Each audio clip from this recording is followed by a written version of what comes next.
Good day to you, students. This presentation is an introduction to the hexadecimal system, which builds on the decimal and binary numbering system presentation. It would be most helpful to understand binary before beginning this presentation. Please be sure to review the week's reading and additional resources listed under the weekly overview in your classroom. If you ever need help with these topics, always ask your instructor. The decimal and binary presentation, we talked about how we use base 10 numbering systems in our everyday lives, and we relate the fact that we have 10 fingers, which is really the primary reason we work with a decimal system. But if we had 8 fingers on each hand, we probably would be saying things like, pick a number between 1 and 16, or give me a high 8. We'll keep this in mind as we enter into the world of the hexadecimal system. As we proceed, don't worry about the values of each of the 16 digits. Instead, think of them as symbols.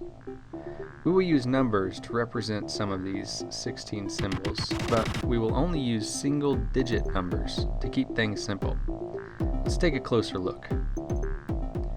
After writing all of the single-digit numbers, we find ourselves pretty shy of filling up all 16 spots. So what do we do? Well, first of all, we can use the number 0 because it's a single-digit number.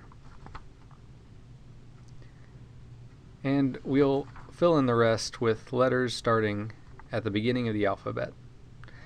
Now, just to bring this idea home a little further, 2 plus C doesn't equal anything. So remember, think symbols. And just a reminder, let's look at the structure of the binary number. We've got bits, nibbles, and bytes. And let's try and figure out now that relationship between binary and hex. Let's take the binary nibble. One binary nibble equals one hex symbol. So this nibble, 1010, is equal to one of the below hex symbols. The hex symbol A is equal to the binary nibble 1010. If you convert 1010 from binary to base 10, you'll get the number 10 in decimal. Now if you count from left to right, the 10th hex symbol is an A.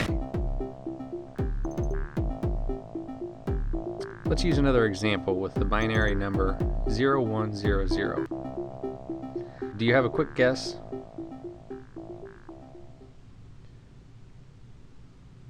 Four in decimal is also 4 in hexadecimal. How about this one? 1001.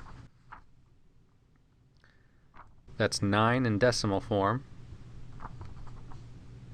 and also 9 in hexadecimal.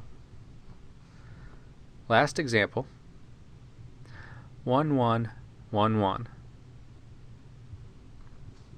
Now if you remember back to your binary studies, this is a 15 in decimal.